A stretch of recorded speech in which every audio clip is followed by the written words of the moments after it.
जय जय प्रभुपाद प्रभुपाद प्रभुपाद प्रभुपाद जय जय प्रभुपाद प्रभुपाद प्रभुपाद प्रभुपाद। जय हरिनाम संकीर्तन के शिष्य जगन्नाथ बलदेव सुभद्रा महारानी प्रभु सुदर्शन के शिष्य गौर निताय भगवान की श्रीमद् भागवतम महापुराण की जगत गुरु श्रील प्रभुपाद की। हरे कृष्णा।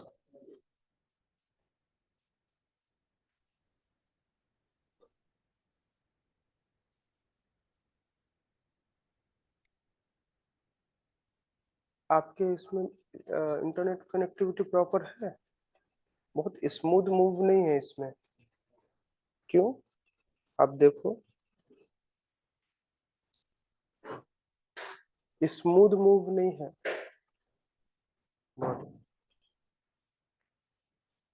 ओम नमो भगवते वासुदेवाय।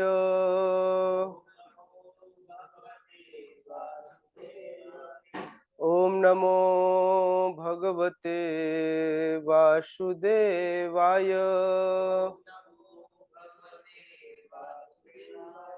ओम नमो भगवते वासुदेवाय।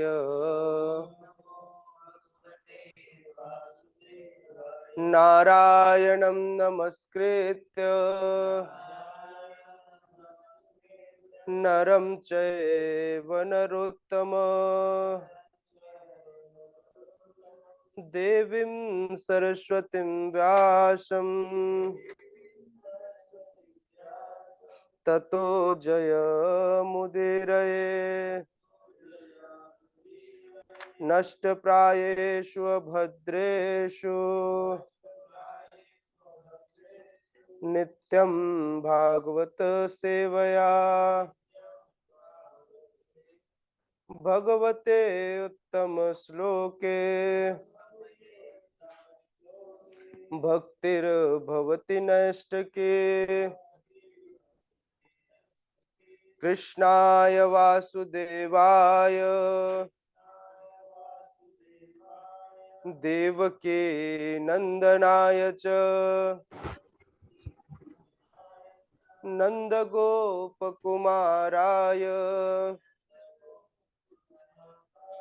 गोविंदाय प्रगति नमो देखिए नमः। मेरा ही बड़ा प्रश्न था, लेकिन उस प्रगति को किया। श्रीमद् भागवतम प्रथम स्कंद अध्याय 2। इस अध्याय का शीर्षक है दिव्यता तथा दिव्य सेवा। किसकी दिव्यता? भगवान की। और दिव्य सेवा, सेवा किसकी दिव्य होगी? भगवान की, है ना? क्योंकि दिव्य व्यक्ति की सेवा ही दिव्य होगी। हाँ। श्लोक संख्या 24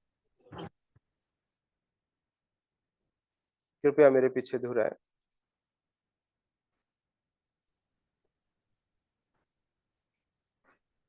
पार्थिवात दारुणः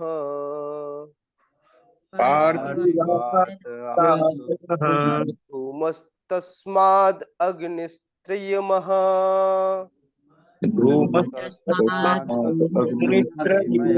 तस्तु रजस्तस्मात्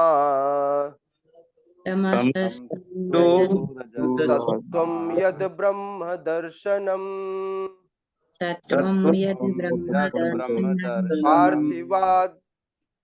पार्थिवात् दारुणः धूमः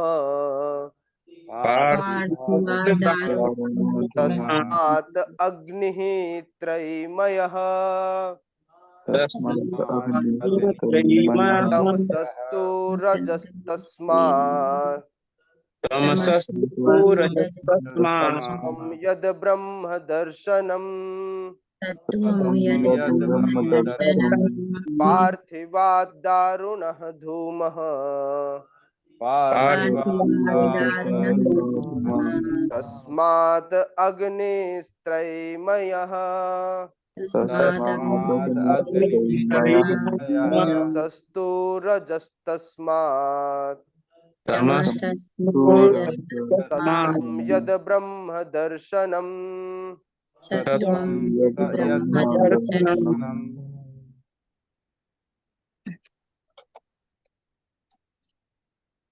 पार्थिवात् दारुणः धूमः पार्थिवात् दारुणधूमः तस्मात् अग्नित्रयमयः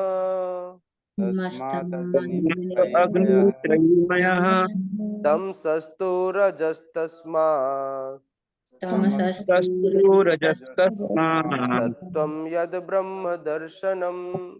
सबका सत्त्वं यद् अनुवाद एवं तात्पर्य। ब्रह्मदर्शनम्। हिज डिवाइन ग्रेस अभय चरणारविंद भक्ति वेदांत स्वामी श्रील प्रभुपाद जी के द्वारा जगत गुरु श्रील प्रभुपाद की अग्नि की लकड़ियां पृथ्वी का रूपांतरण है। मिट्टी की, पृथ्वी मतलब मृदा, भूमि की, पंच तत्वों में से, लेकिन काष्ठ से उत्तम धुआं है। अग्नि उससे भी उत्तम है, क्योंकि अग्नि से वैदिक यज्ञों में हमें श्रेष्ठ ज्ञान के लाभ प्राप्त हो सकते हैं। इसी प्रकार रजोगुण तमोगुण से उत्तम है, लेकिन सत्वगुण उन सबसे सर्वश्रेष्ठ है, क्योंकि सत्वगुण से मनुष्य परम सत्य का साक्षात्कार कर सकता है। कृपया मेरे पीछे दोहराइए। अग्नि की लकड़ियां पृथ्वी का रूपांतरण है, पृथ्वी का रूपांतरण है, लेकिन काष्ठ से उत्पन्न धुआं है। काष्ठ से उत्तम धुआं है, अग्नि उससे भी उत्तम है, अग्नि उससे भी उत्तम है, क्योंकि अग्नि से वैदिक यज्ञों से यज्ञों हमें से श्रेष्ठ ज्ञान के लाभ प्राप्त हो सकते हैं।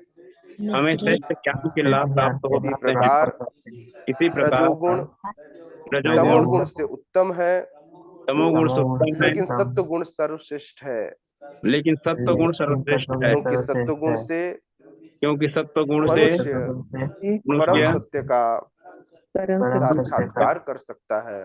साक्षात्कार करता है। ओम अज्ञानतिमिरन्धस्य ज्ञानञ्जनशलाकया चक्षुरुन्मीलितं येन तस्मै श्रीगुरवे नमः।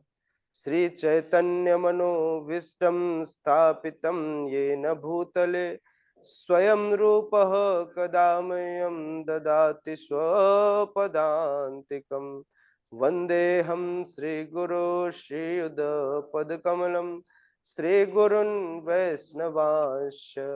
श्रीरूपं साग्रजातं सहगण रघुनाथान्वितं तं सजीवं साद्वैतं सावधूतं परिजनसहितं कृष्ण चैतन्य देवं श्री राधा कृष्ण पादान् सहगण ललिता श्री विशाखान्वितांश्च। हे कृष्ण करुणा सिंधु दीनबंधो जगतपते गोपेश गोपिका कांत राधा कांत नमोस्तुते। तप्त कांचन गौरांगे राधे वृंदावनेश्वरी वृषभानुसुते देवी प्रणमामि हरे प्रिय। नीलाचल निवासाय नित्याय परमात्मने बलभद्र सुभद्राभ्यां जगन्नाथाय ते नमः। वाञ्छाकल्पतरुभ्यश्च कृपा सिन्धुभ्यैव च पतितानां पावनेभ्यो वैष्णवेभ्यो नमो नमः। जय श्री कृष्ण चैतन्य प्रभु नित्यानंद श्री अद्वैत गदाधर श्रीवासादि गौर भक्त वृंद। हरे कृष्णा कृष्णा कृष्णा हरे हरे, हरे राम राम राम हरे हरे। नमो विष्णुपादाय कृष्ण पृष्ठाय भूतले श्रीमते भक्ति वेदांत स्वामी निति नामिने। नमस्ते सारस्वती देवे गौरवाणी प्रचारिणे निर्विशेष शून्यवादे पाश्चात्य देश तारिणे। हरे कृष्णा। आप समस्त भक्तों का स्वागत है। यह विशेष सत्र आप समस्त भक्तों से मिलने हेतु और भगवान के इस विशिष्ट गुणगान की संहिता श्रीमद् भागवतम की चर्चा करने हेतु हम हर सप्ताह इसी तरह से मिलते हैं।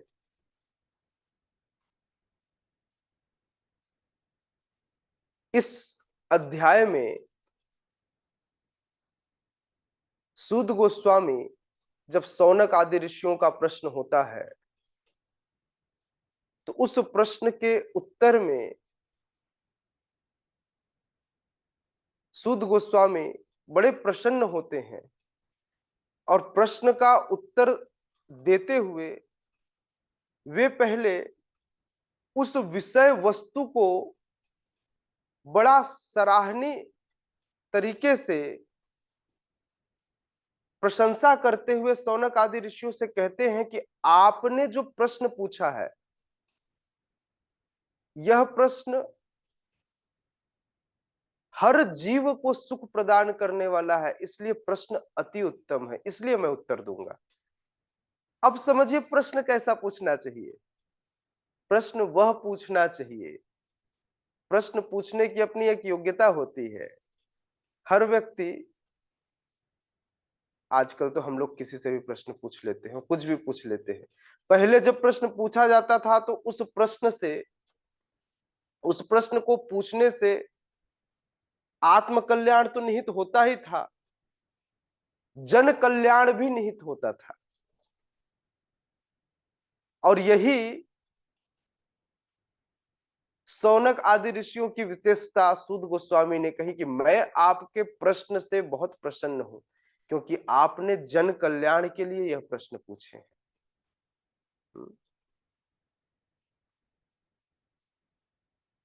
साधु सदैव परहित में जीवन व्यतीत करता है। साधु सदैव सरल बना रहता है और क्या करता है, अपना जीवन तो सार्थक करता ही है लेकिन साथ ही साथ क्या करता है, परोपकार। क्या करता है, परोपकार। सूत गोस्वामी शौनक आदि ऋषियों को बताते हैं कि हे शौनक आदि ऋषि, यह जान लीजिए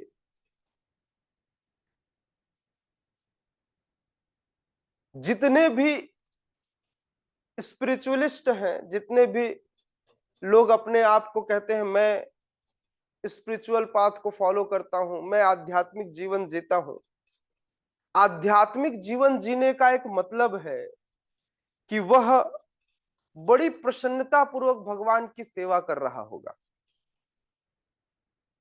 आध्यात्मिक जीवन ऐसा नहीं कि मैं सुबह सुबह उठकर योग करता हूं, बोले क्या करते हो, बोले प्राणायाम करता हूं। यह आध्यात्मिक जीवन नहीं है। आध्यात्मिक जीवन का बहुत सीधा सीधा और सिंपल सा मतलब है कि वह अपने जीवन में भगवान की दिव्य भक्ति, दिव्य सेवा कर रहा होगा। यही आध्यात्म का मतलब है। क्योंकि जब व्यक्ति ऐसा भक्ति करता है तो यह भक्ति, भूख लगी हो और आपको प्रसाद मिल जाए तो आनंद आएगा, नहीं आएगा? आएगा ना। आपका शरीर में दर्द हो रहा हो, कोई आके बड़े हल्के हाथों से मरहम लगा दे, तेल का मालिश कर दे, आनंद आएगा? आपको कहीं जाना हो और आपके उस गंतव्य तक जाने के लिए आपको कोई आपके कहने से पहले ही सामने लाकर कोई व्हीकल खड़ा कर दे तो आनंद आएगा? बिल्कुल इसी तरह से जब व्यक्ति भक्ति करता है ना, तो आत्मा बड़ा आनंदित होता है, क्योंकि इस आत्मा का मूल गंतव्य ही परमात्मा है, अर्थात श्री कृष्ण है। और यदि कोई भगवान की भक्ति में लग जाता है, भगवान श्री कृष्ण की भक्ति करता है, तो ऐसी भक्ति करने से आत्मा प्रसन्न हो जाती है। अभी तक हमने जो बातें की वो भौतिक शरीर से मतलब था, अभी हम बात कर रहे हैं आत्मा से। अगर छोटी छोटी चीजों से जब भौतिक शरीर को सुख मिल सकता है, तो यदि आत्मा के अनुरूप कार्य किया जाए जो उसे चाहिए, तो आत्मा प्रसन्न नहीं होगी, है ना। इसलिए समस्त आध्यात्मवादी लोग क्या करते हैं? भगवान श्री कृष्ण की भक्ति करते हैं। भगवान जिन्होंने अपने प्रकृति के अंदर 3 गुण को डाला, वह 3 गुण सत्व, रज और तमोगुण, और इन्हीं तीनों गुणों से उन्होंने इस भौतिक संसार का सृजन, पालन और संहार किया।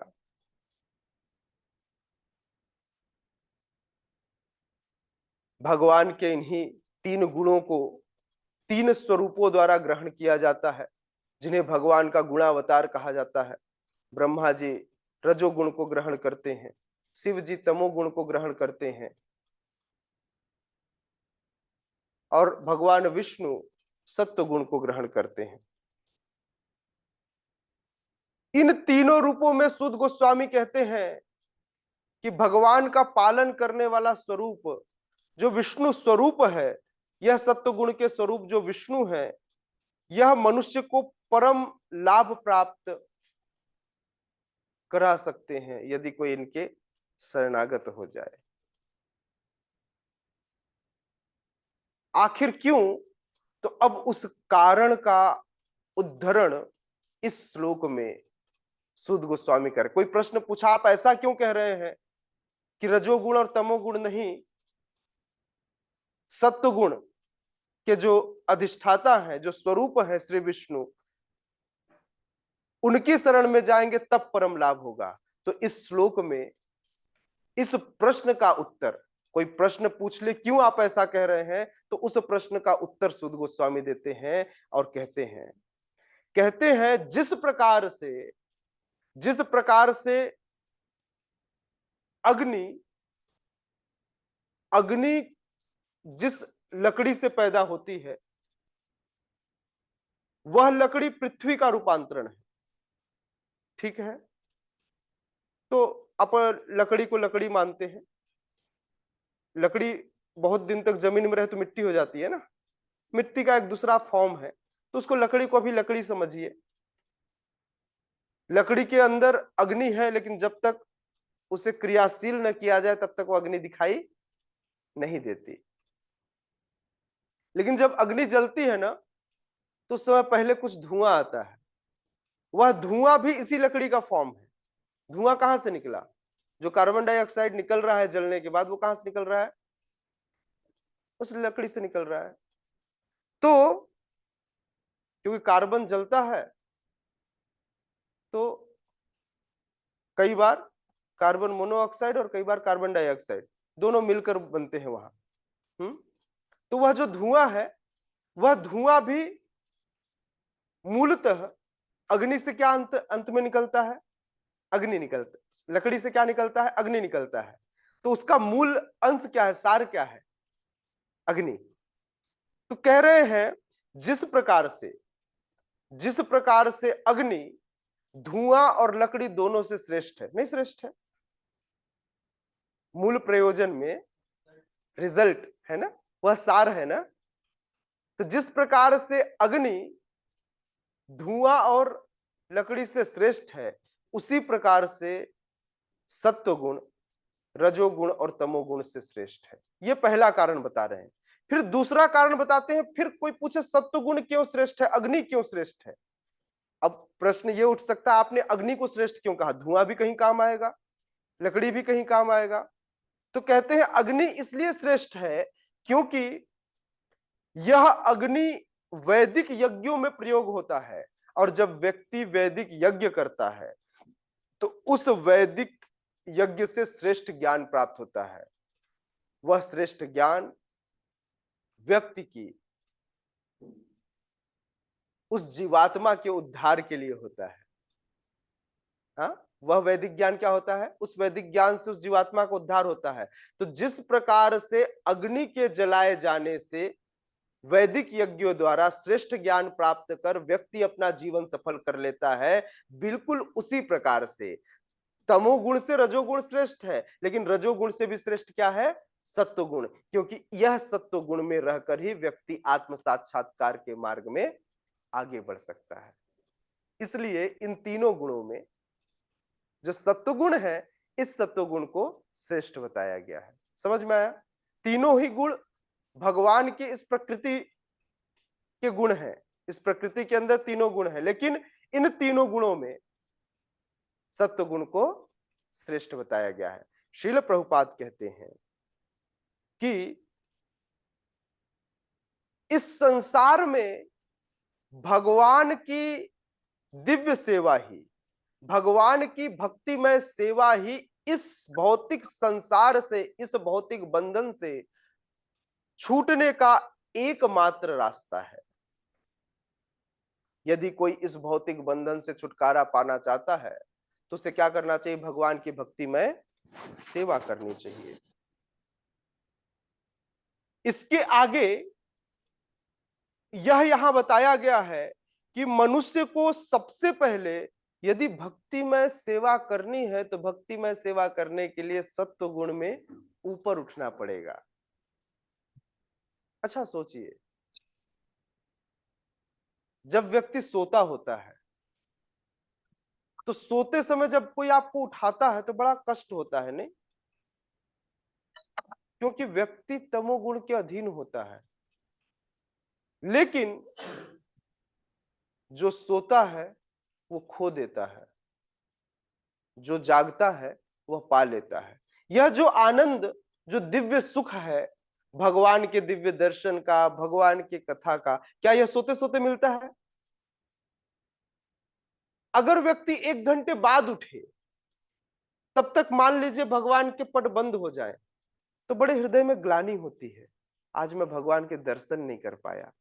कष्ट किसके कारण हुआ? तमोगुण के कारण, क्योंकि व्यक्ति नहीं उठ पाया। वहीं थोड़ा सा कष्ट, थोड़ा सा अपने हृदय में, अपने इस शरीर को, हृदय में मतलब मन को थोड़ा कष्ट होगा, क्योंकि मन नहीं चाहता। मन तो माया का सबसे बड़ा एजेंट है, वो क्यों चाहेगा कि आप उठ जाओ, आप सत्वगुण में अवस्थित हो जाओ? मन चाहेगा क्या? नहीं चाहेगा। और शरीर को थोड़ा कष्ट होगा, क्योंकि शरीर उस समय इंद्रिय अपना तृप्ति हो रहा था ना, शरीर के इंद्रियों का तृप्ति हो रहा था, सोने में इंद्रियों को आनंद आ रहा था। तो इसलिए शरीर भी नहीं चाह रहा था उठने। लेकिन कुछ सेकेंडों का कष्ट यदि व्यक्ति सह ले तो उसके बाद भगवान की आरती का दिव्य सुख, भगवान के गुणगान का दिव्य सुख। और कहीं मान लीजिए किसी दिन फिस्ट चल रहा हो और आप सो गए 2 घंटा, और तब तक फिस्ट में बने हुए सारे पकवान खत्म, जब आप उठे तो आपको दाल भात मिला, फिस्ट के बाकी पकवान खत्म, तो दोबारा कष्ट। बोले भगवान आज तो खाने को भी नहीं मिला, क्यों मैं सोया? कुछ सेकेंड आप नहीं उठे, अपने शरीर को कष्ट नहीं दिए, तो आपको वो फिस्ट का सुख भी चला गया, अब आपको 56 भोग नहीं मिला। तो इस प्रकार से व्यक्ति बड़ा दुखी हो जाता है। कब? जब व्यक्ति तमोगुण और रजोगुण को नहीं त्यागता। सुखी कब होता है? जब वह सत्वगुण में अवस्थित होता है। इसलिए मनुष्य को सत्वगुण के पद तक ऊपर उठने का प्रयास करना होता है, ताकि वह भगवान की भक्ति कर सके। भगवान की भक्ति रजोगुण और तमोगुण में नहीं की जा सकती। अच्छा, फिर यह प्रश्न उठ सकता है ना कि शिव जी तो तमोगुण के प्रधान है, फिर शास्त्र कहता है वैष्णवानाम यथा शंभु। तो फिर ये कैसे कि शिव जी वैष्णवों में श्रेष्ठ है? तो आप सबको यह जान लेना चाहिए कि शिव जी जो वैष्णवों के में अग्रणी हैं, वैष्णवों में सर्वश्रेष्ठ हैं, वे शिव जी पूरे समय सत्वगुण में रहते हैं। वे तो केवल उस समय तमोगुण को धारण करते हैं जिस समय विनाश करना होता है। तो ऐसा नहीं कि शिव जी दिन भर विनाश ही करते रहते हैं। वो विनाश करने का समय तो कुछ क्षणों का आता है, तब वो अपने अंदर तमोगुण को बढ़ा करके उस तमोगुण से क्या करते हैं, इस सृष्टि का विनाश करते हैं। बाकी समय वह साधु संतों को कैलाश पर्वत पर आमंत्रित करते, बोले आइए, और साधु संग में बैठकर वह क्या करते हैं, पहले कीर्तन करते हैं आराम से, जैसे अभी हमने किया, जय राधा माधव कुंज बिहारी गोपी जन वल्लभ गिरिवर धारी। हाँ, क्या करते हैं, कीर्तन करते हैं, और तत्पश्चात श्रीमद् भागवतम का गान करते हैं। इसी श्रीमद् भागवतम को शिव जी गाते हैं, अथवा कई बार शिव जी बोलते हैं आज मैं बैठूंगा आप गाइए। साधुओं की सभा में एक व्यक्ति को वक्ता बनाया जाता है और बाकी सब लोग बैठकर सुनते हैं। मतलब यह जरूरी नहीं है कि हर बार इस व्यासासन पर मैं बैठूं और आप सुने। जब आप बैठेंगे तो मैं आराम से बैठकर सुनूंगा, जब आप इस पर बैठेंगे तो एक वक्ता होगा, बाकी सब श्रोता होंगे। यह साधुओं की रीति है। तो इसीलिए इस रीति को आगे बढ़ाएंगे और आज कुछ अनाउंसमेंट आगे करेंगे। तो आज मूलतः 3 अनाउंसमेंट है, लेकिन मैं आज 2 ही अनाउंसमेंट करूंगा इस कथा के अंत में, ठीक है ना।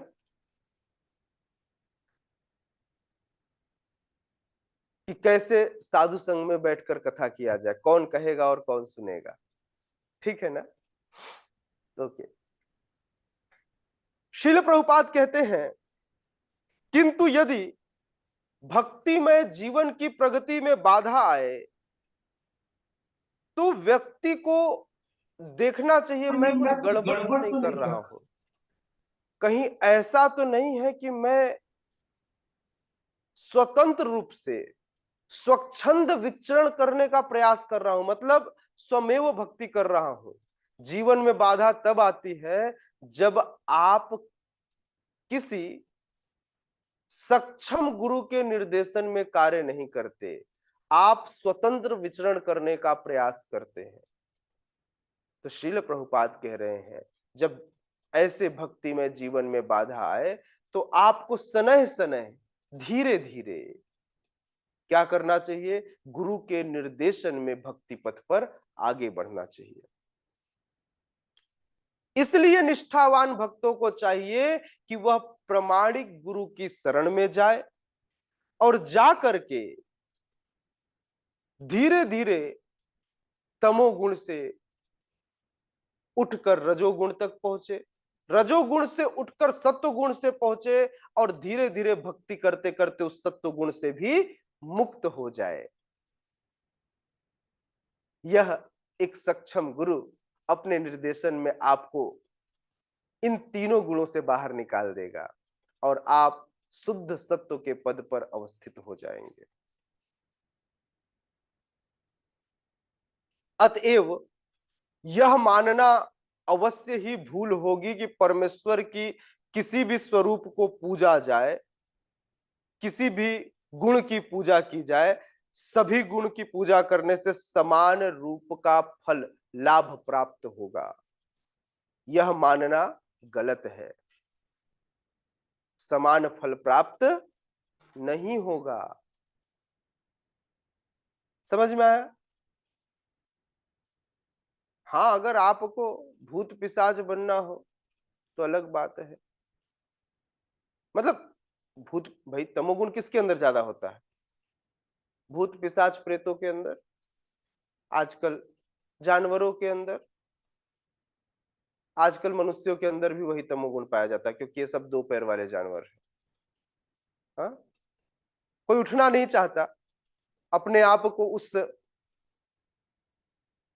विशिष्ट पद तक, विशिष्ट गुणों तक उठाना ही नहीं चाहता।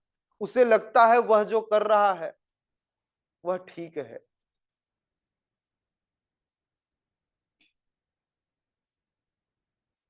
लोग इस भौतिक जगत में लीडर बनते हैं, लेकिन अपने फॉलोवर को रौंदते हुए। लीडर तो वह है जो अपने फॉलोअर्स को भी लीडर बना दे। समझ में आया ना? Leader creates leaders. लीडर क्या करते हैं? फॉलोअर नहीं बनाते, क्या बनाते हैं? लीडर्स बनाते हैं। यह उनकी योग्यता है। ऐसा नहीं कि वो अपने पैरों तले रौंद कर वो सारे फॉलोअर्स पर राज करे, वह लीडर है।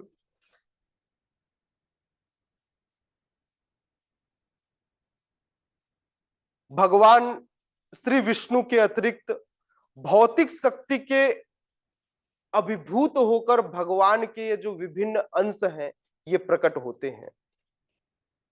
अतएव भौतिक शक्ति के विविध रूप जीव को उस सत्व के पद तक ऊपर उठने में मदद नहीं देते। इसलिए आपको, क्योंकि मान लीजिए कोई व्यक्ति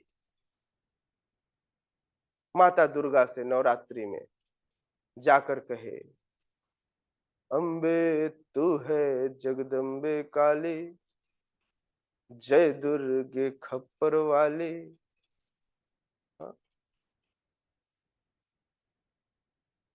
हे मां, आप ही वो काली हैं। काली स्वरूप कितना भयंकर था, हाँ, जिसको देखकर डर लग जाए। माँ अपने बच्चे के सामने उस स्वरूप में आती है क्या? नहीं आती ना। तो इसका मतलब यदि आप उस स्वरूप की पूजा करेंगे तो आपके अंदर भी दो गुणों की अधिकता हो जाएगी, जो जिस गुणों का प्रदर्शन मां कर रही है वहां। जेलर कौन से गुण का प्रदर्शन करता है? रजोगुण का। तो इसलिए आपके अंदर भी उस स्वरूप की पूजा से सत्वगुण नहीं आएगा। क्या आएगा? रजोगुण आएगा।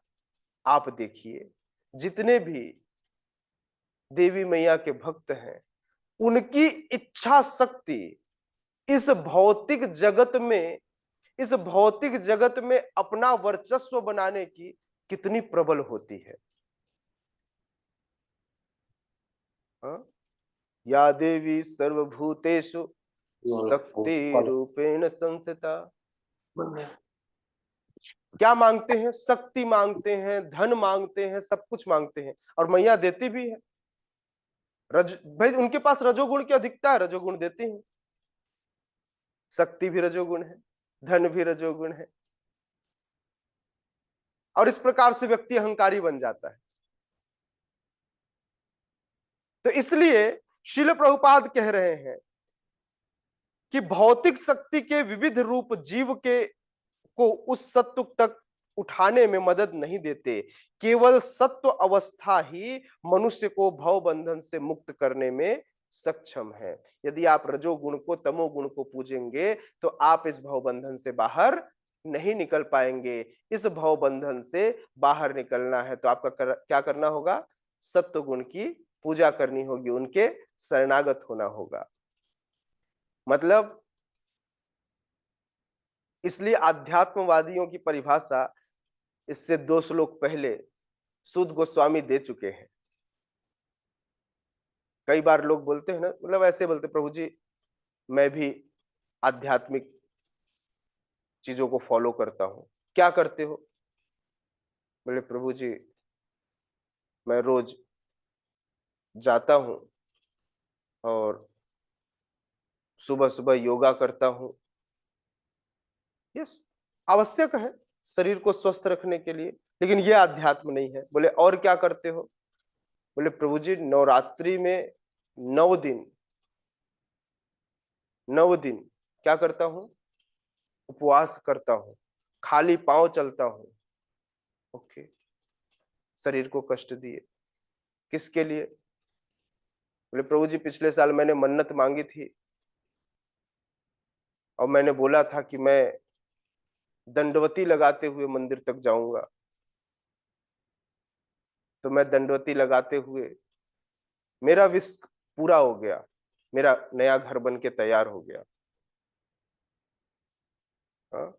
मेरे बेटे की नौकरी लग गई, मैं चुनाव में जीत गया, तो इसलिए मैं दंडवती लगा रहा हूं।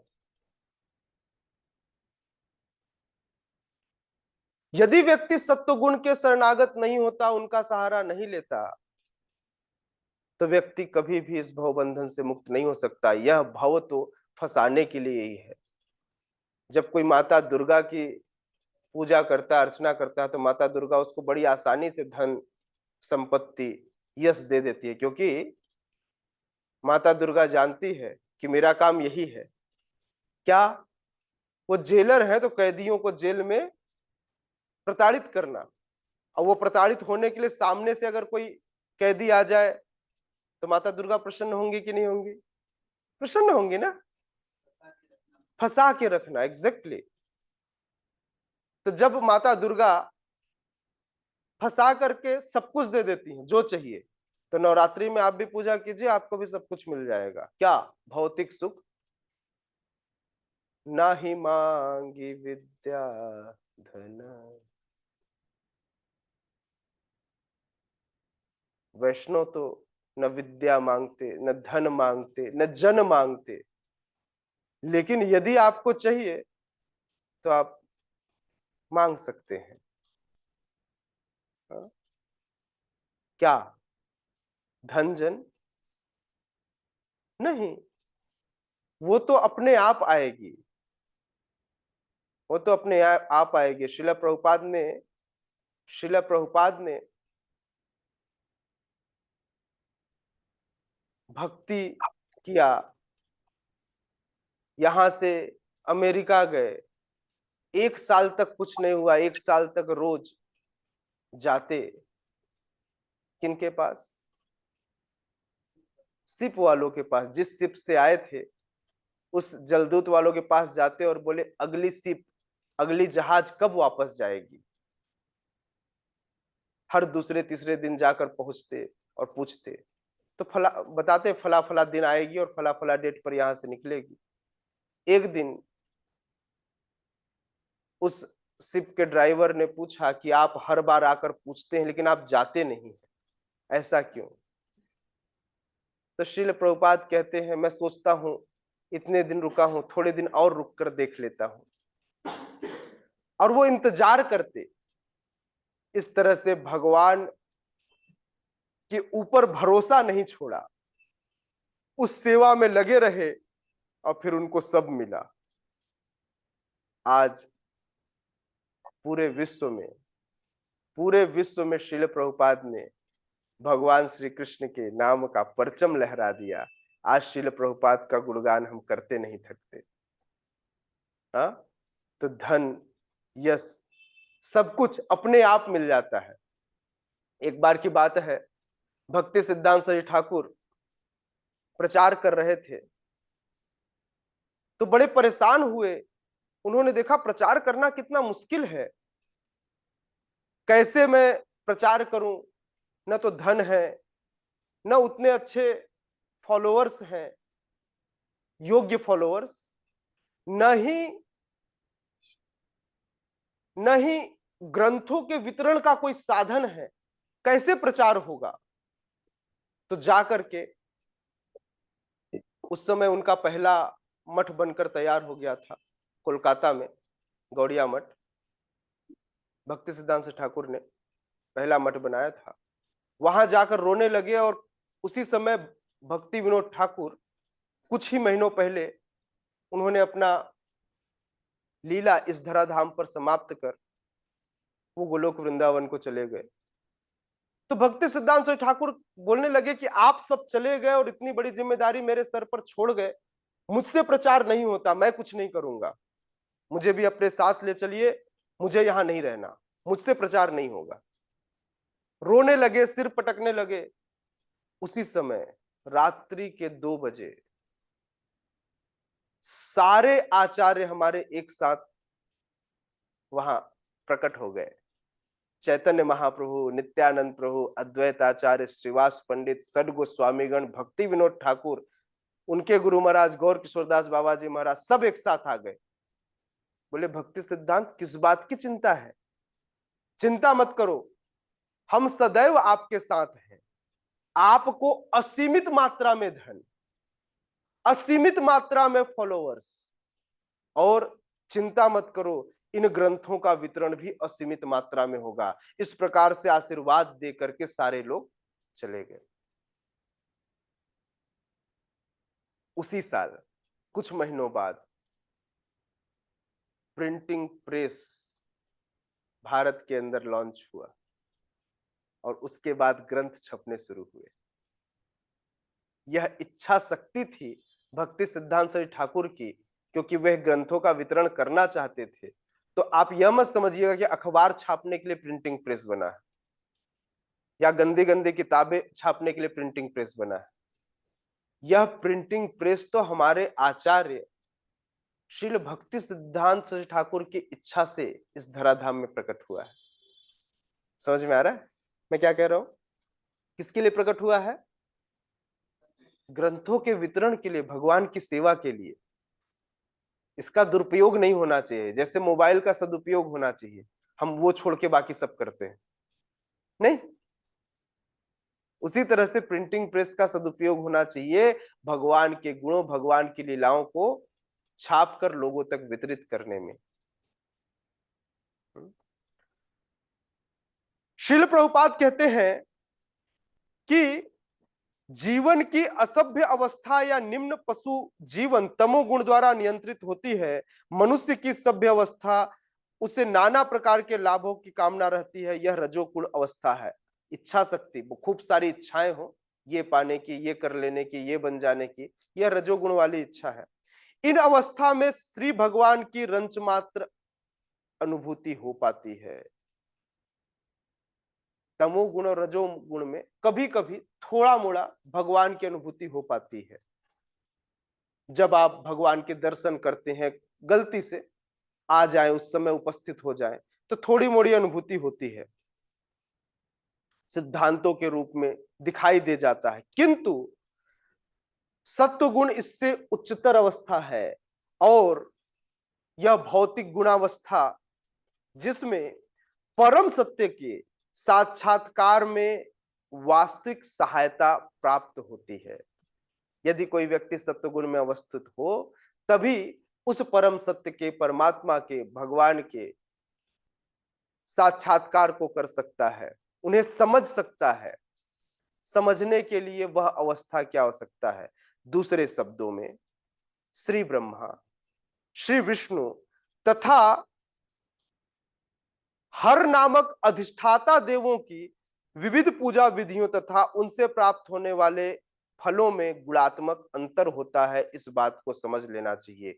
कोई बोले मैं ब्रह्मा जी की पूजा करूं तो मुझे, बोले वही स्वरूप तो है, उन्हीं का अवतार तो है, वही फल प्राप्त होगा। कोई बोले मैं शिव जी की पूजा करूं, हर हर भोले, तो वही फल प्राप्त होगा। कोई बोले विष्णु जी की सेवा करूं तो वही फल प्राप्त होगा। नहीं, तीनों के सेवा से प्राप्त फलों में अंतर होगा। तीनों अलग अलग फल प्रदान करेंगे। क्यों? क्योंकि तीन अलग अलग गुण हैं। अब आम के वृक्ष से आप नींबू चाहते हो और नींबू से कटहल प्राप्त नहीं होगा ना, आम से आम ही मिलेगा। तो इसलिए व्यक्ति को अपनी मूल अवस्था को समझना चाहिए, अपनी मूल अवस्था को समझना चाहिए कि मैं जीवात्मा हूं और यह जीवात्मा परमात्मा का अंश है। अतः मेरा ध्येय उस परमात्मा की सेवा करनी है, न कि अपनी मनोवांछा को पूरी करने के लिए मैं रजोगुण में आकर के विविध इच्छाओं के अनुरूप हो क्या करूं? जीवन भर उस कामेच्छा की पूरा करने हेतु कार्य करते रहूं। आज पूरी दुनिया इस रजोगुण अथवा तमोगुण के अधीन होकर के कार्य कर रही है। अपनी भौतिक इच्छाओं की पूर्ति हेतु वह विविध कार्यों में लगी रहती है। बचपन से छोटे बच्चे को पढ़ाने से लेकर खिलाने से लेकर के उसे बड़ा अफसर बनाने तक की सोच रजोगुण के अधीन है। समझ में आ रहा है मैं क्या कह रहा हूं? ये जितने कार्य हैं यह रजोगुणी कार्य हैं। इसलिए माता पिता को चाहिए कि वह अपने बच्चों को सुसंस्कारित करे। 5 वर्ष की उम्र में भक्ति कराना असंभव नहीं है। 5 वर्ष की उम्र में बच्चा भक्ति तब करेगा जब वह पैदा होते ही अथवा गर्भ से ही अपने माता पिता को भगवान के शरणागत होते देखा होगा। वह बच्चा जाकर भगवान के सामने दीप दिखाएगा, वह बच्चा हरि नाम गुनगुनाएगा जिसने अपने माता पिता, अब उसके माता पिता बचपन से उसने देखा कि आपस में लड़ रहे हैं, तो 5 वर्ष से भक्ति करेगा वो भी लड़ेगा। वो भी अपने भाई बहन के पास जाएगा और उसका बाल पकड़ेगा और दोनों पकड़ के एक दूसरे का बाल पकड़ के खींचेंगे। क्यों? क्यों? अरे भाई, क्योंकि उसने वही देखा है, वही संस्कार पाए हैं। तो संस्कार की बड़ी आवश्यकता है। माता पिता को चाहिए कि सत्व गुण में रहें, और सत्व गुण में रहकर, मैं माताओं को इसलिए कहता हूं, बच्चे के जन्म होने के बाद ने जिस दिन पिता के द्वारा माता के गर्भ में बीज डाला जाए, उस दिन से माता को सतर्क हो जाना चाहिए। पिता को तो सतर्क होना ही चाहिए उस चेतना को विकसित करने हेतु, नहीं तो बाद में वही माता पिता, मान लीजिए बच्चा देखा, छोटा बच्चा देखा, अनेक फिल्मों में ऐसा एग्जाम्पल दिया जाता है लोगों को सिखाने के लिए कि छोटे बच्चे ने देखा कि बचपन से ही उसके माता पिता ने उसके दादा दादी के साथ बड़ा बुरा बर्ताव किया, तो बच्चा भी बड़ा होकर बोले आपने क्या बोया था, जो बोओगे वही काटोगे। तो वो भी अपने माता पिता के साथ वैसा ही व्यवहार करता है। तो इसलिए संस्कारों की बड़ी आवश्यकता है। उस उम्र से ही बच्चों को सुसंस्कारित करना चाहिए, ताकि बच्चा जब भी बोले तो हरि नाम बोले, बोले हरि बोल, बोलो हरि बोल, है ना।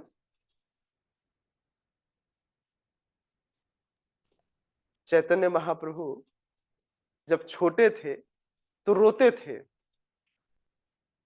तो माताएं आसपास की आती थी, इतना आकर्षित करते थे कि माताएं ऐसी खींची चली आती थी।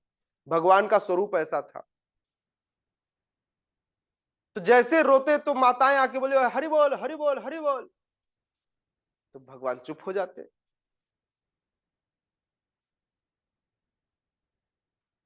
कई बार सची माता गीत गाती, हरि हरि हरि हरि हरि हरि हरि हरि, जैसे हरि हरि बोलती, तो उस हरि नाम के बोल को सुनकर चैतन्य महाप्रभु चुप हो जाते, रोना बंद कर देते। तो माताओं ने बोला कि ये चुप कैसे होता है, हरि बोलने से, तो उसका नाम रख दिए हरि बोला। तो चैतन्य महाप्रभु का एक नाम है हरि बोला। जब जब रोते तो उनको क्या सुनाते, हरि नाम सुनाते। हरि का नाम, हरि, नारायण, गोविंद, गोपाल, मुरारी, मुकुंद, इस प्रकार से भगवान के विविध नाम सुनाया करते। तात्पर्य यह है कि हमें भी अपने बच्चों को ऐसे ही संस्कार देने चाहिए। जन्म से ही उन्हें क्या सुनाना चाहिए, हरि नाम सुनाना चाहिए। उनके सामने किसी भी प्रकार का गलत एग्जाम्पल सेट नहीं करना चाहिए, लड़ना नहीं चाहिए,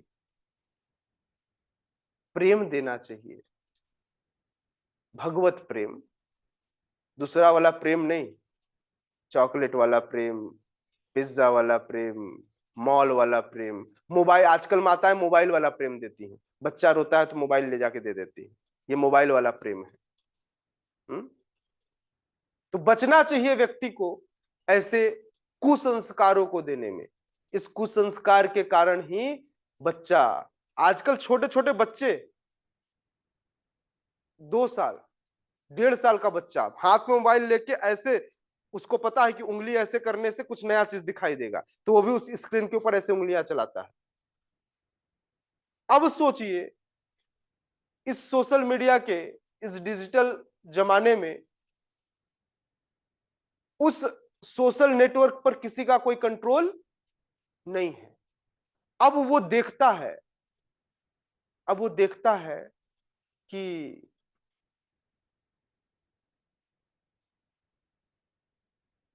गंदे गंदे वीडियोस, आजकल वीडियोस में सब कुछ बना रहे हैं, नहीं, बहुत अच्छे से परोसा जा रहा है, वैसे ही संस्कार पाता है। एक बार एक बच्चा देखता है कि मेरे माता पिता जो है वो घर में नॉनवेज बनाते थे, तो उसके पिताजी घर में एक मुर्गा बकरा लेकर आए और उसके गले को ऐसे काट देते, उसके बनाते और उसे खाते। छोटा बच्चा बचपन से यही देखते आया, तो उसे पता था कि पिताजी कहां पर ले जाकर काटते हैं और कहां पर औजार रहता है। उसके 3 बच्चे थे उस व्यक्ति के, तो जो बड़ा वाला बच्चा था उसको खेल सूझी, तो अपने छोटे भाई को बोला चलो हम पिताजी जैसे खेलेंगे, पिताजी भी ऐसे ही करते हैं। तो अपने मझिला भाई को लेकर गया उस जगह पर जहां पर वह ला करके उन पशुओं को काटा करता था। तो छोटे भाई को बोला हम खेलेंगे, हाँ। वो भी उसी हथियार को उठाया और छोटे भाई के ऊपर गले पर रखकर उसने चला दी। छोटा भाई गया, मझिला भाई, तो उसकी माता अपने छोटे बच्चे को जो कि 3 4 5 मास का था, उसे ऐसे छोटे से बर्तन में पानी रखकर नहला रही थी। उसे जब चिल्लाने की आवाज सुनाई दी, जब चिल्लाने की आवाज सुनाई दी तो वह भाग कर गई और गलती से उस बच्चे को उसी टब में छोड़ के चली गई। जाकर देखती है तो लहूलुहान एक बेटा तड़पते हुए मर रहा था। जब बड़े को पता चला कि मुझसे गलती हो गई है, तो वहीं छत से कूद गया, छत से कूद गया। छत के कूदने के कारण बड़े की मौत हो गई, गला रेतने के कारण मझिले की मौत हो गई, और मां गलती से जिस छोटे बच्चे को टब में छोड़कर आई थी वह उसी पानी में डूबकर मर गया। तो आप जो बोएंगे ना वही काटते हैं। यस, विस्तार रूप में काटेंगे। है ना? इसलिए आप क्या एग्जाम्पल सेट कर रहे हैं बच्चों के सामने, यह बहुत जरूरी है। सत्वगुण में रहिए, भगवान की भक्ति कीजिए और अपना जीवन सफल कीजिए। श्रीमद् भागवतम महापुराण की, जगत गुरु श्रील प्रभुपाद की। किसी का कोई प्रश्न है तो प्रश्न ले सकते हैं।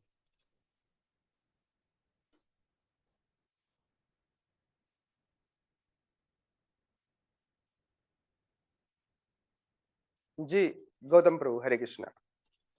हरे कृष्ण प्रभु जी, धन्यवाद प्रणाम। धन्यवाद प्रभु जी, प्रभु। जैसे आपने बताया कि जो बोलते हैं शिव शंभु भगवान है, वो सिर्फ तमोगुणी धारण तब करते हैं जब विनाश करते हैं, तो ब्रह्मा जी भी वैसे ही है कि उनका मतलब कंटिन्यू रहता है प्रभु जी? ब्रह्मा जी, शिव जी तमोगुण कुछ समय के लिए धारण करते हैं, किंतु जो ब्रह्मा जी हैं, ब्रह्मा जी चूंकि उनको सृजन का काम करना होता है और सृजन का कार्य, बनाने का काम, जैसे ऐसा व्यक्ति जिसे घर चलाना हो, तो घर चलाने के लिए वो सोचता है पहले क्या काम करूं, फिर जाकर काम करता है, तब फिर कमा कर लाता है, फिर कुछ राशन खरीद के लाता है, पकाता है, बनाता है, खिलाता है। इस तरह से उसका लगभग समय रजोगुण में बीतता है। लेकिन फिर भी यदि वह भक्त हो तो उस रजोगुण की अवस्था में भी वह क्या करता है, भगवान का चिंतन करता है। तो यह मिश्रित फॉर्म होता है सत्वगुण और रजोगुण का। तो कुछ समय तो मैक्सिमम टाइम ब्रह्मा जी रजोगुण को धारण करते हैं, लेकिन जैसे ही उनको समय प्राप्त होता है तो सुबह सुबह उठ करके भक्त क्या करते हैं, दिन में कमाने जाते हैं लेकिन सुबह सुबह उठकर क्या करते हैं, मंगल आरती करते हैं, हरि नाम करते हैं, भागवतम पढ़ते हैं, भागवतम सुनते हैं। तो इस तरह से यह उनके सत्वगुण का समय है। तो यही मिश्रित समय ब्रह्मा जी के लिए भी होता है। सृजन करते समय रजोगुण धारण करते हैं और बाकी समय बैठकर वो भी क्या करते हैं, भगवान की कथा करते हैं। महाराज रेवत अपनी बेटी रेवती को लेकर के ब्रह्मलोक पहुंचे ब्रह्मा जी से यह पूछने कि इस समय पृथ्वी पर कौन उनकी बेटी के योग्य वर है जिससे वो उनका विवाह कर सके। तो जब रेवत ब्रह्मलोक पहुंचे तो उस समय ब्रह्मा जी क्या कर रहे थे, उस समय कुछ भक्त कीर्तन कर रहे थे और ब्रह्मा जी बैठकर कीर्तन का आनंद ले रहे थे। तो यह समय क्या था, सत्वगुण का समय था। भगवान की कथा, भगवान की कीर्तन सुनना, यह सत्वगुण का समय था। इसका मतलब ब्रह्मा जी भी सत्वगुण में अवस्थित होते हैं। जैसे उनको फ्री समय मिलता है तो क्या करते हैं, वो भी सत्वगुण में आकर भगवान की भक्ति करते हैं। ठीक है, ओके, यस। और कोई जी क्वेश्चन?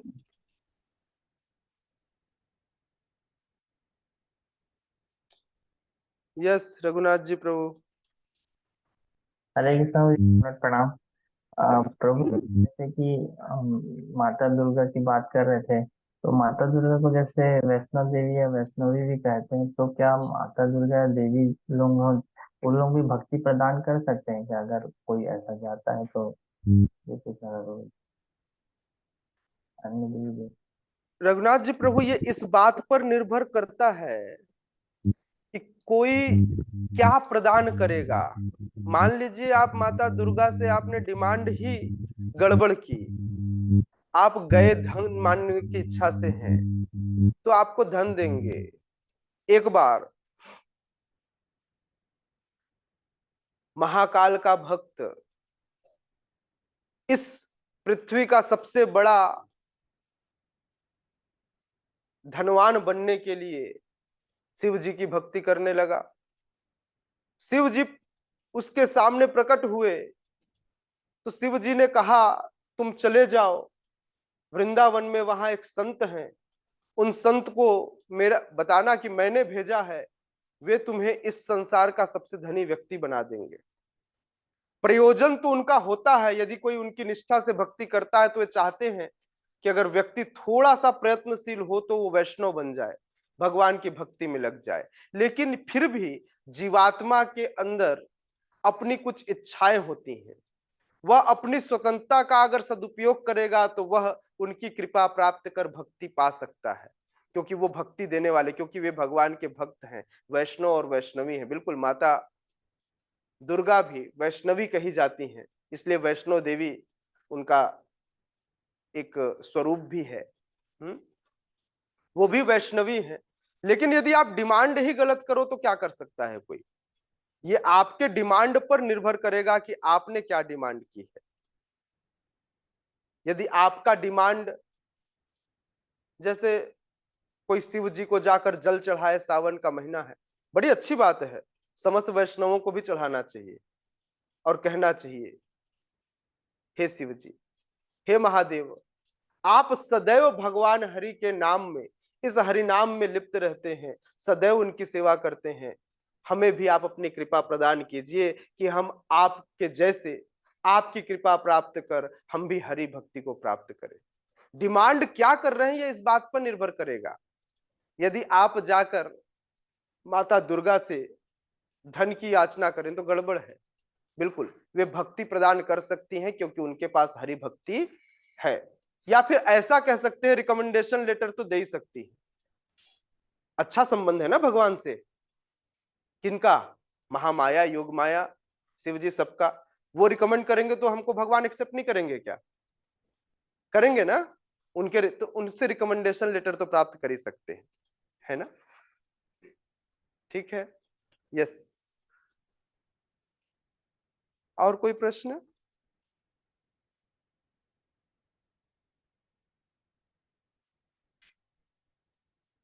ओके, थैंक यू आप समस्त भक्तों का। आप सबों ने बड़े संयम से आज के सत्र को अटेंड किया है, आप सबका सहृदय धन्यवाद। अब 2 अनाउंसमेंट जो मैं करने जा रहा था, अब बारी है उस अनाउंसमेंट की। तत्पश्चात जितने लोग भी मुझसे बात करना चाहते हैं, वे मुझसे पर्सनली बात कर सकते हैं, रुक सकते हैं, अथवा जो व्यक्ति जाना चाहे वे जा सकते हैं। तो आप अपने पर्सनल बातों के लिए और चीजों के लिए, मैं तो चाहता हूं कि सभी रुके ताकि मैं सबसे बात कर सकूं, लेकिन फिर भी जिनको क्योंकि कथा हो चुकी है तो आप जा भी सकते हैं। पहला अनाउंसमेंट यह है, मुझसे जब यह श्रीमद् भागवत कक्षा शुरू हुई थी तो हिज ग्रेस माधवाचार्य प्रभु ने मुझसे कहा था कि प्रभु जी हम एक पैरेलली भगवत गीता क्लास भी चलाना चाहते हैं। मैंने उस समय हाँ कहा, लेकिन अभी तक उसको हमने आगे नहीं बढ़ाया। तो उस भगवत गीता, क्योंकि हम सब श्रीमद् भागवतम तो सुन ही रहे हैं, अच्छा है यह मौका हमें भगवान देते हैं, लेकिन साथ ही साथ श्रीमद् भगवत गीता, बहुत सारे नए भक्त भी हैं, तो श्रीमद् भगवत गीता की क्लास भी शुरू होनी है। तो यह कथा मैं कल डिस्कस कर रहा था। मैंने सोचा कि सिर्फ एक व्यक्ति क्लास दे, गौतम प्रभु। फिर मैंने सोचा एक साथ कई लीडर बनाने के ये चांसेस हैं, कई लीडर्स बन सकते हैं, तो इसलिए मैंने आज कथा के प्रारंभ में कहा था लीडर क्रिएट्स लीडर। सही बात है, माधवाचार्य प्रभु बहुत अच्छे लीडर हैं, है ना। और निश्चित रूप से उनकी अगुवाई में बहुत सारे लीडर तैयार हों, आने वाले समय में और भी लीडर तैयार होंगे। तो अभी इस सत्र को, जो कल से श्रीमद् भगवद गीता का सत्र चालू होगा, ये 6 दिनों का सत्र होगा, मंडे टू सैटरडे, है ना, जिसमें 2 क्लास डे वाइज सेट करेंगे। 2 क्लास लेंगे हमारे गौतम प्रभु जी। इसमें मैंने कहा गौतम प्रभु से अगर आप आज्ञा दे तो नए लोगों के साथ मैं खुद भी इंटरेक्ट होऊंगा, तो 2 क्लास मैं भी लूंगा। 1 क्लास लेंगे हिज ग्रेस रोहिणी नंदन प्रभु, और 1 क्लास लेंगे हर ग्रेस कृष्ण राधिका सखी माता जी। इस तरह से ये 6 क्लासेस होंगी सप्ताह में, और इन 6 क्लासेस में एक साथ हमारे 3 और लीडर बनकर तैयार हो जाएंगे। इसी तरह से पैरेलली हम और भी क्लासेस शुरू करेंगे अलग अलग चीजों की, लेकिन अभी फिलहाल ये पहला अनाउंसमेंट था। दूसरा अनाउंसमेंट सबसे इंटरेस्टिंग है, जो आप सबके लिए है। आप सबके लिए यह है कि अभी 1 महीने का सेंटर में होने वाले मंगल आरती, तुलसी आरती, नरसिंह आरती, वर्कशिप, सेवा, ड्रेसिंग, इसका एक शेड्यूल अनाउंस होगा। और इस शेड्यूल में हमारे सारे भक्त, जो दीक्षित भक्त हैं अथवा जो 16 माला वाले भक्त हैं, वे आकर सेवा करेंगे। उनका नाम अनाउंसमेंट होगा और वो सेवा करने आएंगे, जगन्नाथ जी की ड्रेसिंग करने, मंगल आरती करने, आरती गाने और आरती करने। तो इस तरह से पूरे महीने का शेड्यूल अनाउंस होगा, और सारे भक्त जो भी 16 माला करते हैं, माताएं भी और प्रभु जी भी, वे सब आकर के, पहले जिनको नहीं आता है वे आकर सीखेंगे, जिनको आता है वे आकर करेंगे। और इस प्रकार से सारे लोग, आप सब, चूंकि हमारे गुरु महाराज परम पूज्य भक्तिदास स्वामी महाराज पुजारी हैं, तो कम से कम उनके शिष्यों को तो पुजारी सेवा आनी ही चाहिए विथ मंत्रास, ताकि कल को जब आप लोगों के सामने जाएं तो आप बता सकें कि आप महाराज का एक गुण, जो गुण उन्होंने श्रीला प्रभुपाद से सीखा, उस गुण को उनके शिष्यों ने भी उनसे सीखा है। तो इसलिए सभी को क्या करना है, यह पूरे गुण। तो इसलिए 1 महीने का शेड्यूल आपको इस संडे को अनाउंसमेंट हो जाएगा, मंडे से उसे फॉलो करना है, आपको ससमय उपस्थित होना है। मंगल आरती तो आने में किसी को कोई तकलीफ नहीं होगी, क्योंकि इस समय किसी की नौकरी नहीं होती है। संध्या आरती हो सकता है कुछ लोग बाहर सेवा में जाते हो तो उनको तकलीफ हो, तो इसलिए उसको सोच करके, जिनको नहीं होगी वो बताएंगे कि हम इस दिन फ्री रहेंगे, तो उसके हिसाब से उनकी शेड्यूलिंग की जाएगी, है ना। उनका शेड्यूल बनाया जाएगा जैसा वो चाहेंगे। तो इसलिए आप सब भक्त आकर के अपने आप को भगवान की इस सेवा में पारंगत कर सकते हैं, भगवान की सेवा करके। अब मैंने कहा था तीसरा अनाउंसमेंट जो अभी नहीं करूंगा, तीसरा अनाउंसमेंट मैं डिस्कस करने के बाद करूंगा, ठीक है ना। जगत गुरु श्रील प्रभुपाद की। Okay, thank you.